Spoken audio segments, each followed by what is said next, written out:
Malaysia nggak main-main akan menaturalisasi 7 pemain sekaligus. Ini bukan prank katanya. Yuk kita simak aja lah gimana kabarnya.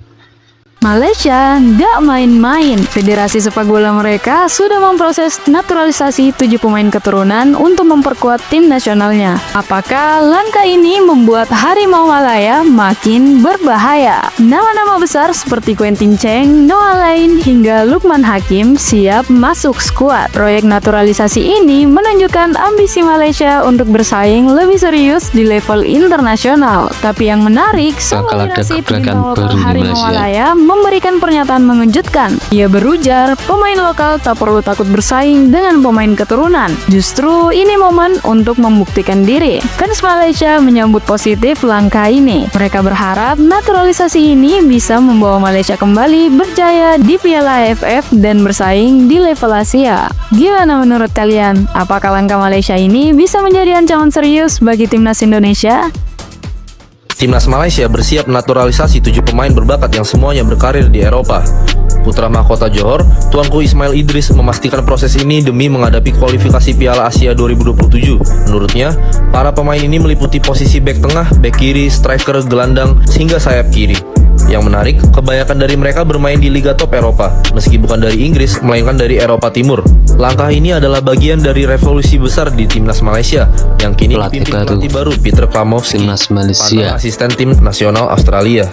Apakah strategi ini cukup untuk membawa Harimau Malaya bersaing di Asia? Berulang kali melakukan klaim dan langsung dibantah oleh beberapa pemain jika mereka tak punya garis keturunan dari Malaysia. Para fans Malaysia mungkin kini sudah bisa sedikit bernafas lega karena pemilik klub JDT Tunku Ismail baru-baru ini mengatakan jika dirinya telah mengidentifikasi setidaknya ada 7 nama pemain diaspora yang resmi punya garis keturunan Malaysia dan berharap mereka bisa secepatnya direkrut agar Malaysia punya peluang masuk Piala Asia 2027. Ya, Pangeran Johor ini yang beberapa waktu lalu menimba ilmu ke Pak Erick Thohir sepertinya langsung mempraktekkan ilmunya dan berhasil mendapat informasi valid soal pemain diaspora asli Malaysia. Dan berbeda dengan Indonesia yang didominasi pemain diaspora dari Belanda atau Eropa Barat, 7 pemain diaspora Malaysia berasal dari Eropa Selatan dan tak ada yang berasal dari Inggris.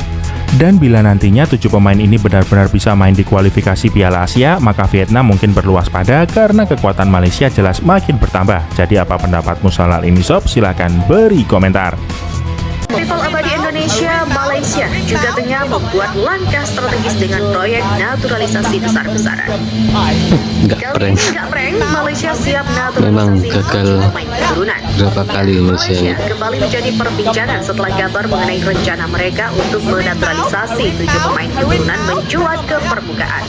Berbeda dari rumor sebelumnya, kali ini rencana ini dikabarkan benar-benar serius. Langkah ini diambil untuk memperkuat skuad Harimau Malaya di kancah internasional. Dengan potensi kedatangan para pemain berkualitas, Malaysia berharap bisa bersaing lebih kompetitif, terutama di turnamen besar seperti Piala AFF dan kualifikasi Piala Dunia. Langkah ini tentu menjadi sinyal bahwa rivalitas Asia di Asia Tenggara semakin panas. Putra mahkota Johor, Tunku Ismail, memastikan pihaknya telah mengidentifikasi 7 pemain keturunan yang siap dinaturalisasi Malaysia. Kabar ini tentu membuat hati fans timnas Malaysia senang bukan kepalang karena kepastiannya datang langsung dari Tunku Ismail. Upaya mendapatkan pemain keturunan juga belum berhenti meski banyak pemain asal Eropa yang ternyata tidak memiliki keturunan Malaysia. Sebelumnya, Malaysia digoyang informasi palsu dari akun media sosial yang menyebut dirinya sebagai pengamat pemain keturunan. Publik Malaysia yang menelan mentah-mentah informasi akun medsos itu berakhir dengan kekecewaan yang teramat sangat. Pasalnya banyak pemain khususnya dari Eropa yang menepis klaim yang menyebut mereka memiliki keturunan Malaysia. Beranjak dari itu, Tunku Ismail membawa kabar bahagia dan pastinya bisa lebih dipercaya oleh supporter Harimau Malaya. Yes, Harimau Pemain Malaya warisan ada baru. Pemain warisan baru, Josh Brownhill. Tak payahlah bro, apa benda ni weh. Kali ni guys, bukan 1 atau 2, kita ada 6 hingga 7 orang pemain warisan yang sah ada dalam Malaysia sedang tunggu pasport saja.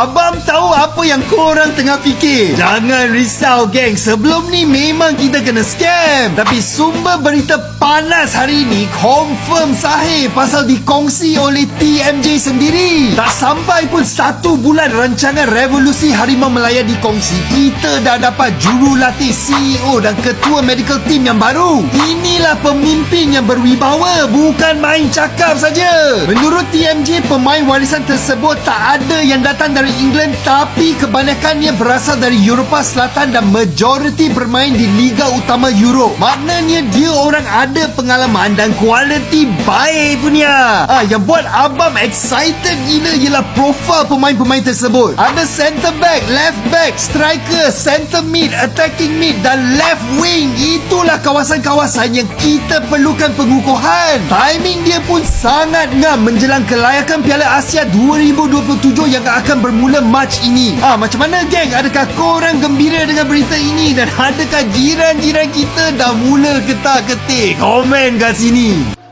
Malaysia akan menaturalisasi 7 pemain. Tapi Misterius nama pemainnya mainnya. dirahasiakan, nggak tahu siapa. Orang kan kalau mau naturalisasi pemain kan diumumkan loh. Ini yang kami incar nih, Iya, mau naturalisasi. momen yang Contoh kayak bahagia. Indonesia mau menaturalisasi oleh Romeni, dikasih tahu oleh Romeni. Ini kok nggak dikasih tahu ya? Kenapa kok dirahasiakan? Kenapa nih? Padahal ya rencana naturalisasi ini diumumkan langsung oleh putra mahkota Johor, Tuanku Ismail. Tapi kok dirahasiakan? Kenapa ada rahasia di antara kita nih? Gagal berapa Apa kali gara-gara waktu itu proses naturalisasi Match Dejil ditolak FIFA? Nggak ada darah Malaysianya? Iya. Atau naturalisasi Josh Brownhill ditolak langsung sama pemainnya loh. Wey. Iya. Iya, Tuanku Ismail cuman bilang ya pemain ini bermain di Eropa katanya. Tapi nggak dikasih tahu siapa namanya. Kalau soal bermain Eropa ya, ini loh Hamzah Choudhury, pemain Jepang Ijo. Pemain Jepang Ijo, main di Liga Inggris, Leicester City. Dan Bangladesh itu nggak ada ya. Yuk, mau naturalisasi Choudhury nggak ada. Dia nunggu. Kalau memang Hamzah Choudhury mau memperkuat Bangladesh, ya dia tunggu.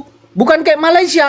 Jadi siapa nih 7 pemain keturunan Eropa itu? Buka lah, kasih tahu lah. Masa rahasia-rahasia di antara kita?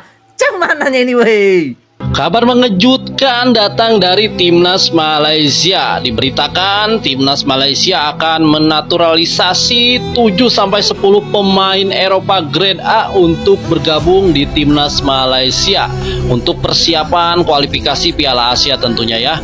Perubahan ini atau perombakan tim nasional Malaysia ini dikomandai oleh pemilik Johor Darul Ta'zim yaitu Tuanku Ismail ini ya. Dia akan membawa perubahan timnas Malaysia dan mengikuti Indonesia yang menaturalisasi pemain-pemain Malaysia Eropa ini untuk memperkuat tim udah nasionalnya. nggak gagal lagi. Nah, berita ini patut kita apresiasi dan kita tunggu tentunya agar persaingan sepak bola di Asia Tenggara semakin ketat tentunya ya, dan Indonesia pun akan semakin seru nih ya untuk ASEAN, dan negara-negara model Vietnam dan Thailand juga tentunya akan mengikuti langkah-langkah seperti Indonesia Malaysia ini karena mereka untuk bersaing tentunya harus mengikuti perkembangan zaman. Oke, patut kita waspadai juga dan kita tunggu perubahan di tubuh Federasi Sepak Bola Malaysia yang akan mendatangkan perubahan-perubahan untuk pemain, pelatih, pengurus dan lain-lainnya. Itulah seputar Timnas Malaysia. Malaysia akan menaturalisasi pemain lagi setelah sekian gagal. Ini mudah-mudahan benar ini, bukan prank. Gimana menurut kalian ini? Komen di bawah ya. Terima kasih, jangan lupa like, subscribe, share, dan komen. Sampai jumpa di video berikutnya.